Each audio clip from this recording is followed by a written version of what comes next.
Bonjour à toutes et à tous, c'est Stéphane. Pour la chaîne Foilier, je vous remercie de me retrouver chez moi et donc chez vous. Allez, il nous reste 3 jours pour continuer à occuper le terrain des idées. On va reprendre évidemment le fil de la chaîne de la lutte contre le sexisme. Une fois que ces élections seront passées, il y aura des enseignements à tirer, bien évidemment, en ce qui concerne la lutte contre les VSS, la lutte contre le sexisme, contre l'homophobie, la lesbophobie, la transphobie, etc.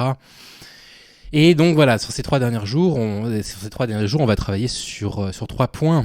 Aujourd'hui, on va travailler sur la vision que la bourgeoisie a du Rassemblement national.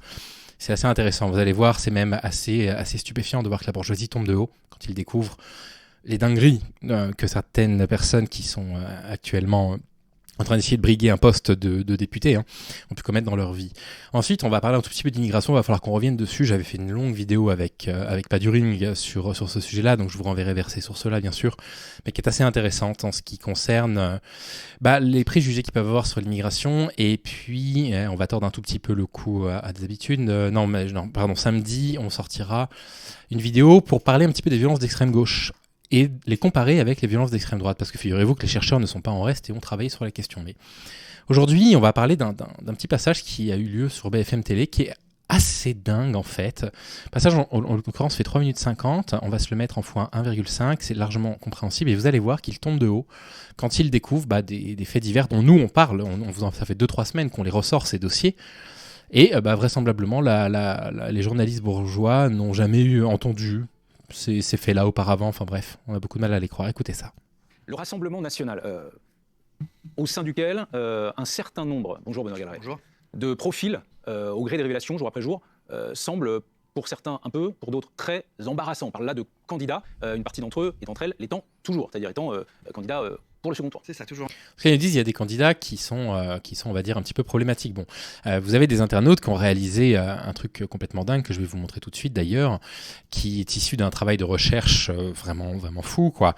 Ce truc est en total libre accès, et bien évidemment que si vous avez des internautes qui ont été capables de produire ça en quelques jours, n'importe quel journaliste compétent est capable de le faire également. Ce qu'ils ont appelé la carte de la honte. La carte de la honte, je vais vous la mettre dans la description de la vidéo.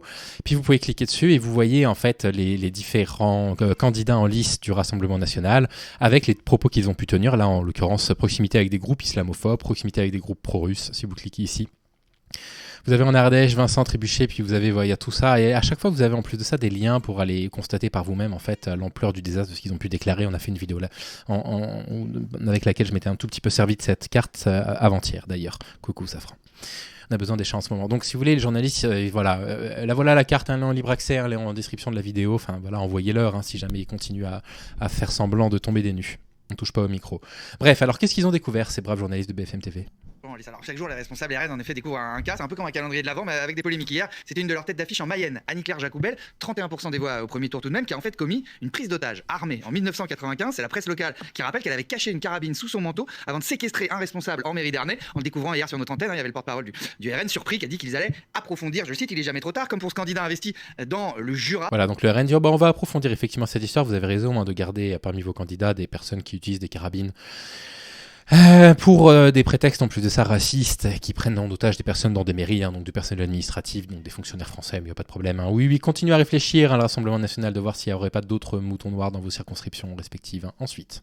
Qui est en fait inéligible. Il est placé sous curatelle pour état mental déficient, décision de justice qui l'empêche depuis fin 2023 d'occuper toute fonction d'élu. Vous le voyez, Thierry Mosca, qui est pourtant arrivé deuxième dans sa circo, que va décider le parti. Donc voilà, donc Thierry Mosca, lui, il est carrément inéligible. Il est inéligible, mais il n'y a pas de problème, pourquoi pas continuer à se présenter. Enfin, c'est fou, quoi. Ces élections, mais c'est vraiment du délire. C'est-à-dire que le Conseil d'État, Conseil constitutionnel, a validé la présence de ces élections alors qu'elle n'aurait pas dû les valider, puisque les partis ont un délai pour pouvoir se présenter en tant que candidat, et ce délai n'était pas respecté par Emmanuel Macron, qui évidemment, lui, s'assoit un petit peu sur la loi. Le Conseil constitutionnel n'a pas retoqué cette décision. Ça veut dire quoi ? Ça veut dire qu'en fait, vous avez des partis qui se sont déclarés après le délai légal autorisé. Ces élections législatives, elles pourraient être faites caduques si jamais on respectait simplement la loi. Bon, bref, donc après tout, pourquoi respecter la loi ? Vous avez une personne qui est sous curatelle, qui est inéligible, mais qui est deuxième dans sa circonscription. et qui pourrait du coup bien évidemment obtenir un siège à l'Assemblée nationale ensuite. Il faut savoir que pour ces cas problématiques, il existe au RN une commission des conflits, celle qui a par exemple demandé à Ludivine Daoudi, candidate à Caen, qui posait en ligne avec une casquette nazie, de se retirer après que ça ait fait le tour des réseaux. C'est fait, mais des dizaines d'autres polémiques circulent. Donc voilà, donc si vous voulez, celle-ci, c'est celle qui a circulé sur les réseaux sociaux, qui évidemment nous a scandalisé, donc on a fait un petit peu de bruit, puis le Rassemblement national lui a demandé de ne pas se présenter. Mais si vous retournez sur la carte de la honte, vous verrez qu'il y en a d'autres, il y en a d'autres qui se sont fait surprendre dans des bars néo-nazis, ou à faire des chants néo-nazis, ou à faire le salut hitlérien. On a des photos de ça. C'est ça le Rassemblement national, ou alors tenir des propos antisémites, islamophobes, tout ce que vous voulez. Et eux, ils tombent un peu des nues, en mode ah ouais, il y a quand même quelques problèmes au Rassemblement national. Regardez, on est tombé sur des personnes au Rassemblement national qui ont des costumes de nazis, mais on vous le dit depuis des années en fait. On les voit dans la rue, ils sont filmés dans la rue. Vous les montrez, ces militants du Rassemblement national qui font des saluts nazis, les militants du GUD, dont on sait que les dirigeants du Rassemblement national sont très proches. Vous les voyez tous les jours. Et là, ça joue la surprise sur BFM. Oh, ouais, bon, bah quand même, il y a des gens dans un parti historiquement islamophobe et antisémite qui sont un peu islamophobes et antisémites. En ligne, il y a des photos par exemple de la suppléante de Pierre Gentillet, arrivée en tête dans le Cher avec 43% des voix. Vous la voyez là, elle pose aux côtés de skinhead néo-nazi avec ce t-shirt Fierté blanche mondiale, slogan suprémaciste assez explicite. Voilà, donc vous voyez, donc là, on a carrément, voilà, sorti des photos. Avec carrément un t-shirt. Je veux dire de nazi quoi, d'authentique nazi. Enfin, je veux dire, c'est pas un point Godwin, c'est pas un propos pour décrédibiliser quelqu'un qui est pas d'accord avec nous. C'est d'authentiques nazis ces gens-là, qui sont investis par leur parti. Et le problème n'est pas du tout pour le Rassemblement national qu'ils soient proches de mouvances néo-nazis. Le problème c'est qu'ils se soient fait choper avant les élections et ils veulent essayer d'avoir une belle image. C'est ça qu'on va mettre en majorité à l'Assemblée. Mais c'est fou quoi. Erreur de jeunesse, répondait-elle hier soir au site Street Press, qui exhume ces photos. En tout, c'est 70 cas problématiques que recense Mediapart. Oui, 70 cas. Oui, il y en a bien plus que ça, mais Mediapart aussi a bien travaillé là-dessus. Oui, non, mais moi aussi j'ai été jeune. Moi aussi j'ai dit de bêtises quand j'étais jeune, mais j'ai jamais dit de bêtises néo-nazis. On croit entendre les violeurs qui disent oui, d'accord, mais j'étais jeune, mais moi aussi j'étais jeune, j'ai jamais violé personne. Je veux dire, qu'est-ce que c'est ces trucs, enfin. C'est comme les personnes, vous savez, en ce moment, vous avez un député RN qui dit ce qui s'est passé au Bataclan m'a tellement scandalisé que j'ai voté RN, et vous avez une des survivantes du Bataclan qui a dit moi j'y étais, monsieur, moi j'y étais, et ça m'a pas fait voter RN derrière, quoi. C'est cette récupération permanente, en fait, des faits de société, là, c'est vraiment fatigant, quoi. Puis alors là, on est vraiment sur un mème qui est à la frontière, en plus, vous savez, du racisme, et qui ressemble un petit peu aux arguments transphobes aussi. Moi, je suis un hélicoptère de combat, machin, bon, bref. Bravo, Jocelyne Liban, Gershkourez. Tiens, je croyais que ça fait pas très, très français, ça, madame. Je m'en contrefiche, mais ils sont pas très cohérents. 70 candidats sous étiquette RN en passe d'entrée à l'Assemblée. Alors Jordan Bardella lançait lundi soir « Ne salissons pas gratuitement ces candidats qui représentent le peuple de France ». Éric Ciotti. Voilà, donc en plus, vous avez Bardella qui dit « Faut pas les salir, les salissez pas, ils ont des t-shirts néo-nazis, ils font des saluts nazis, tout ça. Ils ont fait des prises d'otages. Dans des mairies, n'allons pas salir... ces candidats. Qui à l'instant lui avoue, on a eu que quelques jours pour investir près de 600 candidats, forcément tout n'a pas été verrouillé. Mieux, dans le Parisien ce matin, il y a les responsables de cette fameuse commission des conflits qui confient, écoutez, on la prend souvent dans la presse et ils demandent carrément aux journalistes, est-ce que vous auriez pas d'autres cas à nous signaler, à nous suggérer? Il y en a qui circulent en ligne, on pourrait y passer du temps, il n'y a pas que les sorties racistes, Marie-Christine Saurin dans les Pyrénées par exemple, ou les messages antisémites qui ont déjà valu le retrait du soutien officiel du parti à des candidats en Meurthe-et-Moselle ou même à Paris. Il y a aussi les complotistes en Côte d'Or ou à Poitiers où la candidate RN explique que les personnes vaccinées émettent des ondes semblables au Bluetooth. Oui, alors là, par contre, si le Rassemblement national se passe des personnes complotistes, là, on a gagné les élections. Là, on est en tête à gauche et puis on n'a plus rien à craindre. Ils jouent sur les peurs des gens, donc bien évidemment qu'ils vont pas se positionner contre les complotistes, contre les anti-vax. Ils vont attiser au contraire ces peurs, et puis ils vont essayer d'en faire une sorte de discours un petit peu anti-pouvoir. Tiens, j'ouvre une petite parenthèse. L'un des pires trucs qui a pu nous arriver, là, c'est le morceau de rap qui est sorti avec un rappeur. Je connaissais que 4. Pour lutter contre le RN, on est quand même passé des collectifs autour de Cercle Rouge contre la censure, contre le racisme, contre les lois racistes, au collectif de rap autour de Monsieur R, à passer à ce morceau qui justement est dans ces trucs complotistes, en mode il nous injecte des puces dans la peau, il y a un complot maçonnique. Alors là on est à la frontière pour le coup, de l'antisémitisme pour le coup, parce que le complot judéo-maçonnique c'est un truc vieux comme le monde. Et si vous voulez, on n'avait pas besoin de ça. On n'avait pas besoin de 20 rappeurs qui écrivent des textes aussi médiocres actuellement. On perd un peu de crédibilité à la fin. Bref, on en parlera après les élections de ce morceau.